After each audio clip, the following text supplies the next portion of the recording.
Hoje nós estamos dando continuidade à série Sabores, Aromas e Recordações. Essa série, organizada pelo Departamento de Difusão da Sociedade Brasileira de Psicanálise do Rio de Janeiro, é composta por 3 episódios de diálogos entre chefes de cozinha e psicanalistas. O episódio de hoje já é o 3º. O nosso tema é Itália na Mesa, Recordações em Família. E são muitas as recordações do cheiro, do afeto, das comidas marcadas nas memórias da nossa chefe de hoje, Ana Lúcia Leixo. A Ana fez vários cursos de culinária na Itália, em Bolonha, em Arezzo, em Veneza, além do curso de cozinha italiana no New York Cooking School. Hoje ela é proprietária dos restaurantes Ana e Artigiano. Já teve outros, né?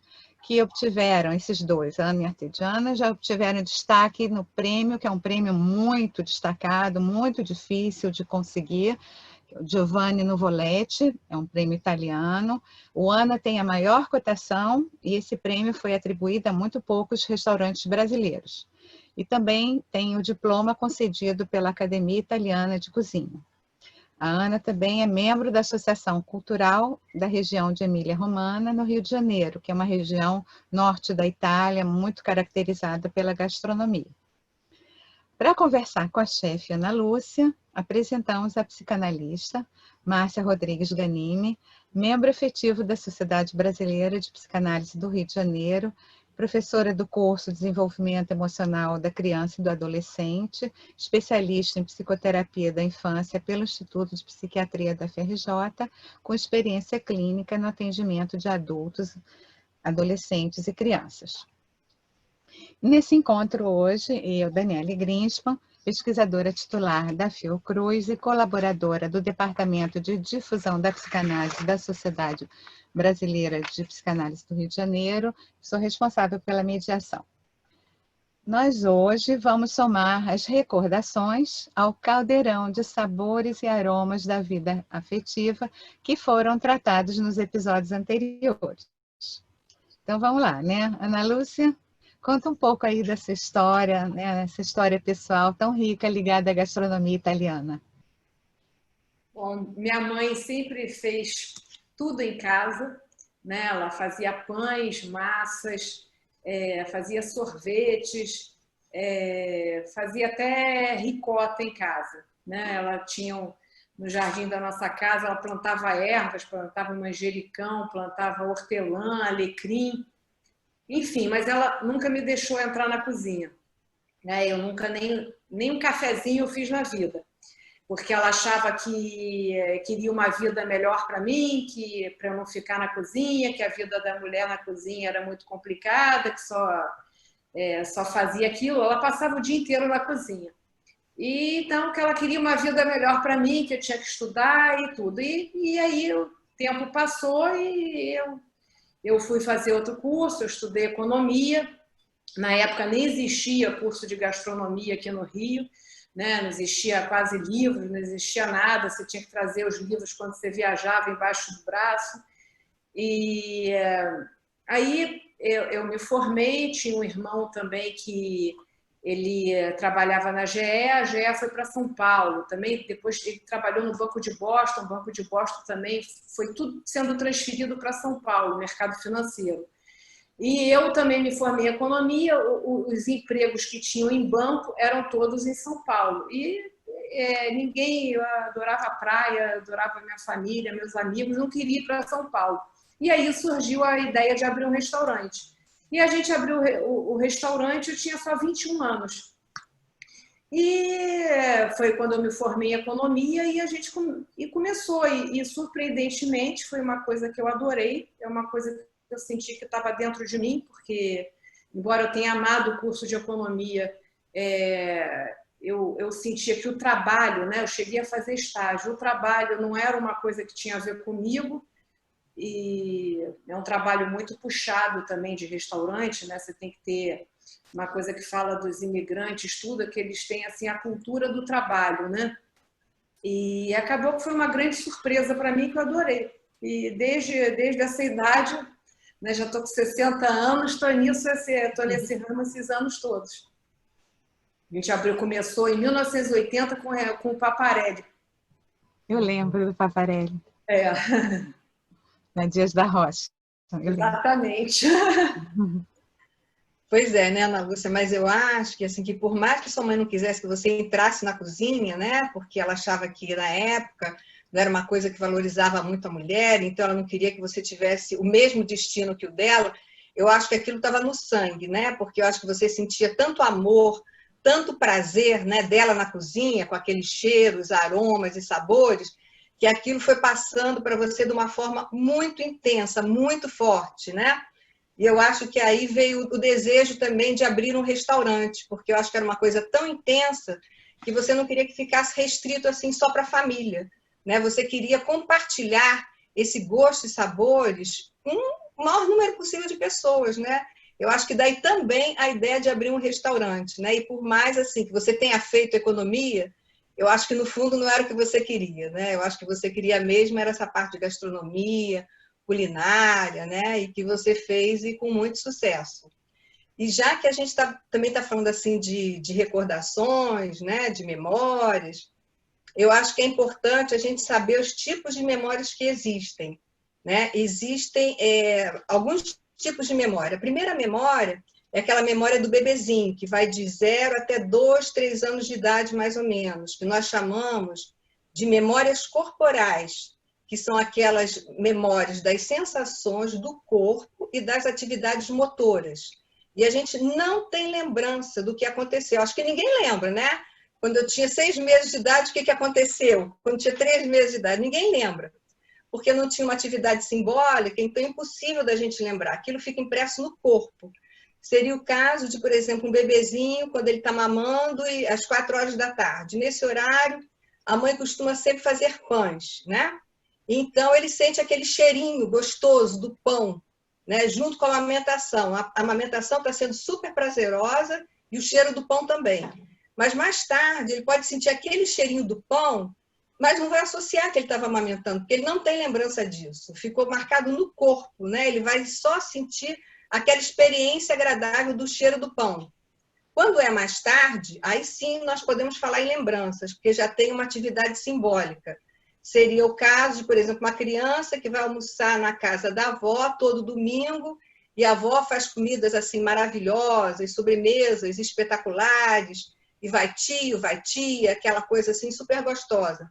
Mais tarde ele lembra, aqueles almoços de domingo, como eram gostosos, como era uma situação assim muito boa, muito agradável que a gente tinha. E essa mesma criança, por exemplo, a gente pode falar também em memórias afetivas, né? Que é uma memória que aparece em função de um estímulo sensorial. Essa mesma criança que eu falei, né, que foi na casa da avó, ela pode, por exemplo, tinha um prato predileto, que seria o espaguete à bolonhesa, já que a gente está falando aí dessas regiões da Itália, para lembrar bem. É da Bolonha, então, né? Pois é. Então, né, quando ele sente, né, esse cheirinho do espaguete à bolonhesa ou sabor, ele vai lembrar, né, dessas reuniões de domingo, que eram tão prazerosas para ele. E aí, como a gente também está falando, né, de lembranças, né, de recordações, eu lembrei também do Proust, né, Em Busca do Tempo Perdido, que ele chama essas memórias também de memórias involuntárias, que de repente elas vêm, né, e são associadas a uma sensação que você tem. E essa sensação faz você levar a um tempo sensível, né, te remete a um tempo sensível.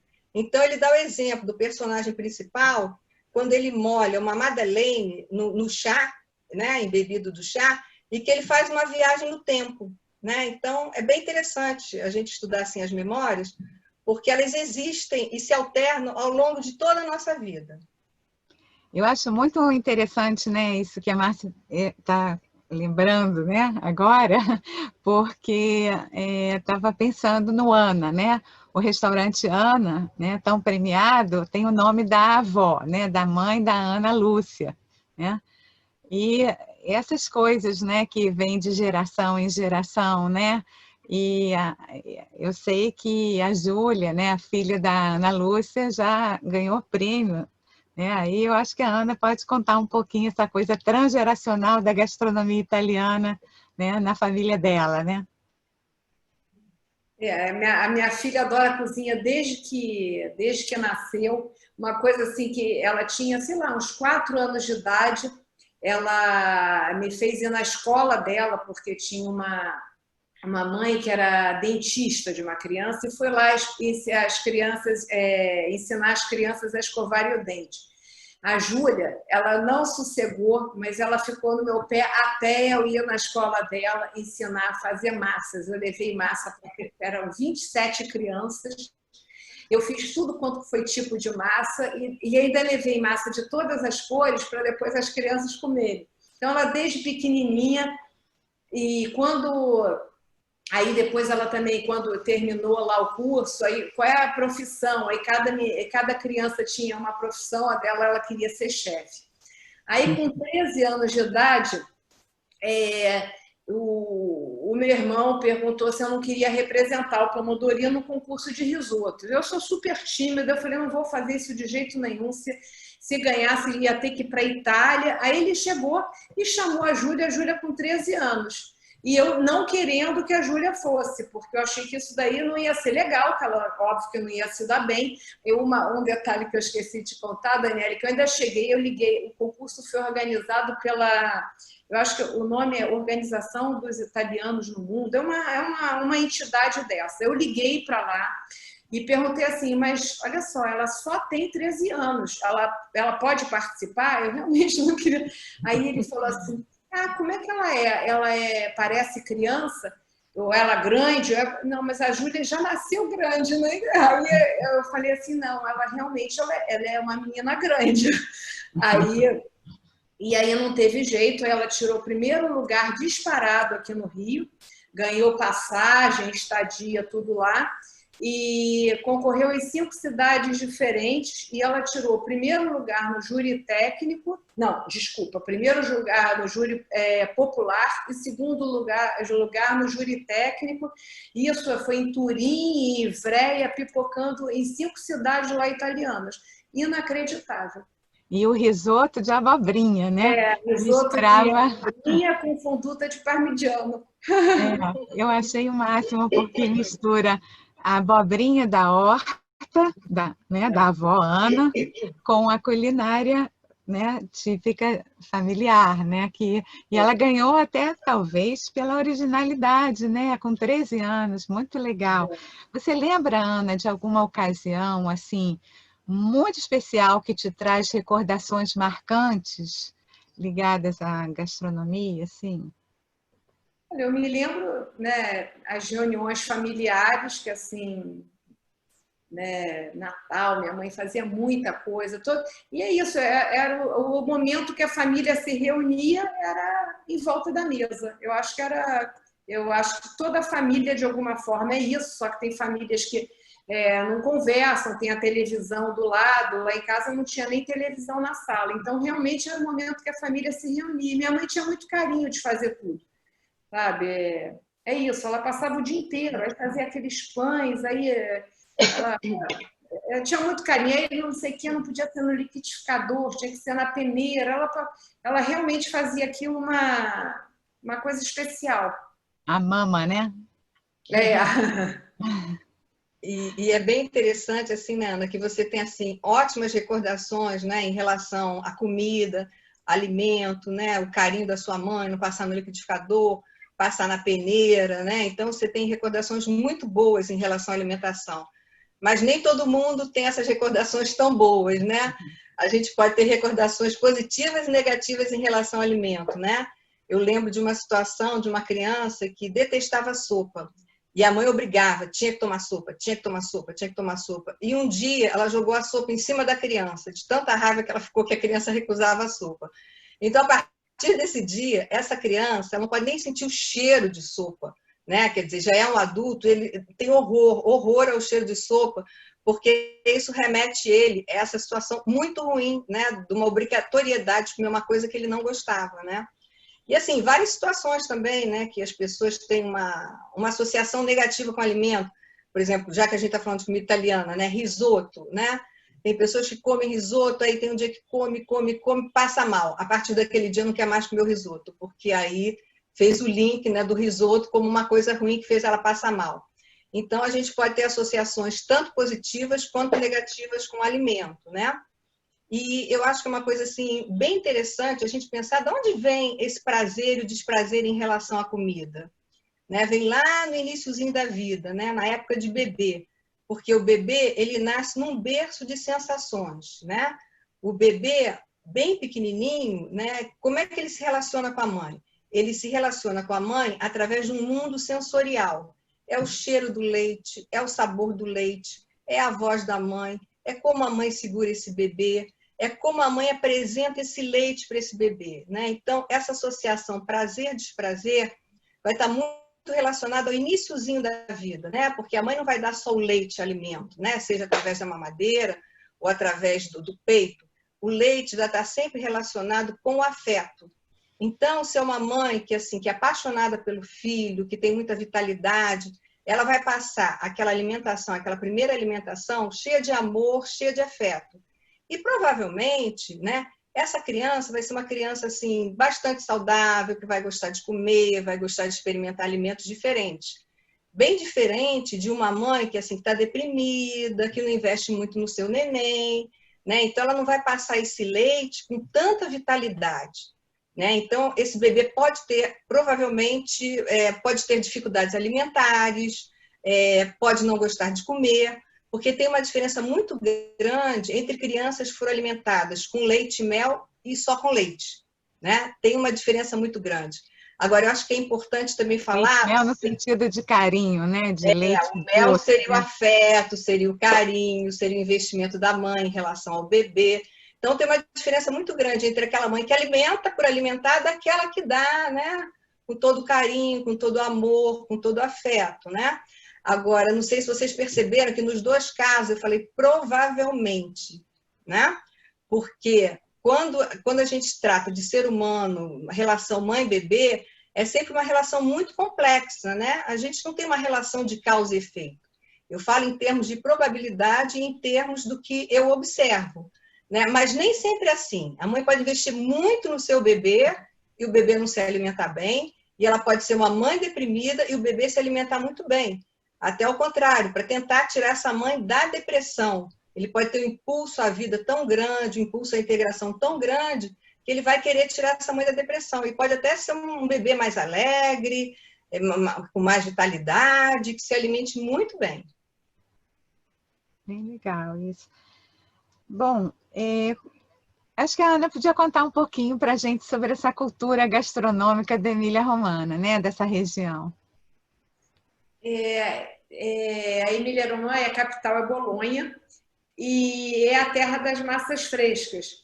Né? Então, tudo que a gente já ouviu falar em termos assim, de massas, lasanha, tagliatelle, garganelle, cannelloni, tudo veio de lá, né? Que é aquela massa com farinha e ovos. Né? Porque mais no sul já é aquela massa que é só com água, não tem ovos. Enfim, então todas essas massas vieram tudo da Emília-Romagna. E é a terra também do parmigiano reggiano, do presunto de Parma, do vinagre balsâmico, ou seja, é uma região muito rica gastronomicamente. E também é a terra do Pellegrino Artusi, que a gente estava falando sobre a culinária e a cultura, né?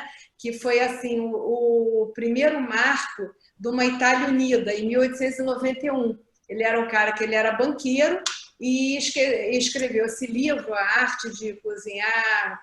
Enfim, eu tenho o livro aqui, sei lá, em umas 10 versões diferentes. Foi um dos livros mais vendidos da Itália e foi o símbolo da Itália unificada. E é um livro de gastronomia, né?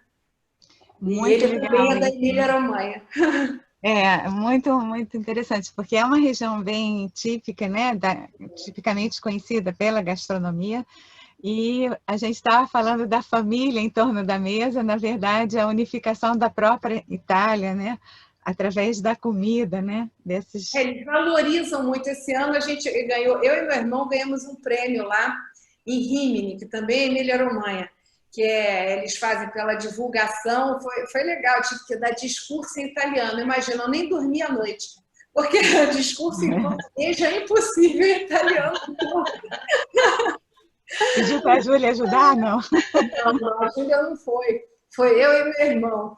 E eu passei a noite, porque eu falei assim, eu não vou fazer o discurso, achei que eu tivesse me livrado. Falei que eu não podia, que eu não sabia, não sei o quê. Chegou na hora, precisava. Na véspera falaram, vai ter que fazer.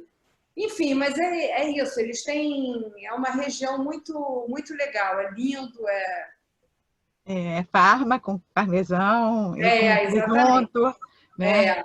E todas essas lasanhas e o molho bolonhesa, essa história toda, né? O que você acha dessa sensorialidade toda, Márcia? Não, pois é, e como eles valorizam muito, né, essa parte gastronômica, essa parte da culinária, e se a gente for pensar bem, né, Daniela e Ana, a gastronomia, né, a culinária reúne os 5 sentidos, né? É muito sensorial, porque se a gente for pensar, por exemplo, num quadro, há um estímulo visual, a música há um estímulo auditivo. O cinema, você viaja no tempo e no espaço, mas na gastronomia, né, todos os 5 sentidos estão presentes.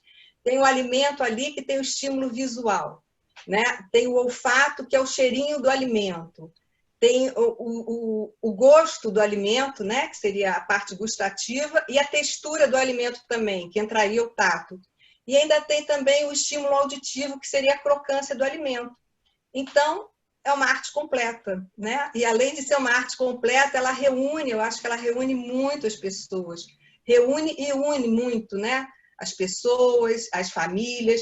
A gente pode perceber em qualquer momento, qualquer comemoração, eu acho que inclusive em qualquer cultura o alimento está presente, né? Se você faz um casamento, se você faz um batizado, se você está comemorando qualquer coisa, tem sempre comida, porque eu acho que comida está sempre muito ligada a afeto.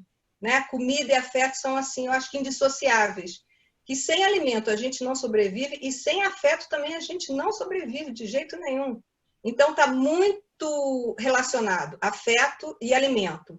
E eu estou até lembrando de um grande psiquiatra, né, um dos maiores nomes em dependência química, um psiquiatra grego, que uma vez perguntaram para ele, né, qual seria a forma de prevenção da dependência química? E ele diz assim, um conselho, jantem com seus filhos, né? Porque, quer dizer, aquilo foi uma forma dele falar, pode ser o café da manhã, pode ser o almoço, pode ser o jantar, mas é um momento mágico, né? Que você está se alimentando e é um momento, assim, de uma proximidade entre pais e filhos, né? Marido e mulher, em várias situações, tios, tias, primos, é um momento de muita proximidade, né? A mesa é um lugar, assim, eu diria assim, mágico, né? E que, em muitos momentos, ajuda as pessoas a se relacionarem, criar vínculos, laços e afetos. E eu acho que o melhor dos afetos também, o nosso melhor alimento é o nosso afeto. Muito bacana, gente. Ana, você quer dar uma palavra final? Você gostaria de falar alguma coisa? Eu adoro o que eu faço. Né? E é isso, eu sinto assim que, embora o meu trabalho seja uma coisa simples, mas assim, é uma coisa que me alimenta emocionalmente. Você poder, as pessoas vão para lá para comemorar, eu acho que é uma coisa que me faz muito bem. Mas Ana, você falou que é um trabalho simples, eu não acho, não. Eu acho um trabalho bem sofisticado, sinceramente. Eu acho assim, muito criativo, difícil. Né? Criativo e que exige muito da pessoa, né? E eu acho que talvez o maior prazer que te dê seria isso, você alimentar as pessoas emocionalmente, né? E como assim a gente está alimentado emocionalmente faz bem para a nossa alma, como isso é importante. Então, e você falou, eu adoro isso. Então, por mais que a sua mãe não quisesse que você entrasse na cozinha, você foi fazer economia, totalmente diferente, mas eu acho que a culinária, né, e o que ela deixou para você de amor, carinho e afeto, estava inscrito assim no corpo, né, e na sua memória. E aí você foi adiante e teve tanto sucesso aí. Muito legal, muito bacana, gente. Bom, hoje nós terminamos essa série, né, agradecendo muito mesmo a vocês, né, convidados, chefes de cozinha, psicanalistas, e também cabe aqui agradecer ao pessoal da nossa secretaria, da Sociedade Brasileira de Psicanálise do Rio de Janeiro, ao Daniel e a Celine, né, que nos acompanham na gravação e também na elaboração do material de divulgação. E todos vocês que curtem, né, o tema da gastronomia, muito obrigada aqui por compartilhar conosco desses momentos muito gostosos, né? E, bom, esperamos que esses episódios tenham evocado em todos vocês também boas lembranças dos sabores e aromas já vivenciados. E que tenha despertado em todos um gostinho de quero mais. Bom, agradecemos também à Sociedade Brasileira de Psicanálise do Rio de Janeiro pelo apoio recebido à realização dessa série, Sabores, Aromas e Recordações. Uma série fora de série, muito gostosa. E a Livraria da Travessa, um agradecimento especial pela divulgação dos 3 episódios, né? Os 2 anteriores, o Baião de Dois, a Dança dos Sabores, sobre culinária brasileira, Mar de Aromas, Entrelaços Afetivos, e o nosso 3º episódio, Itália na Mesa, Recordações em Família. Com esse, finalizamos nosso trabalho e, bom, muito obrigada. Tudo de bom. Prazer. Prazer.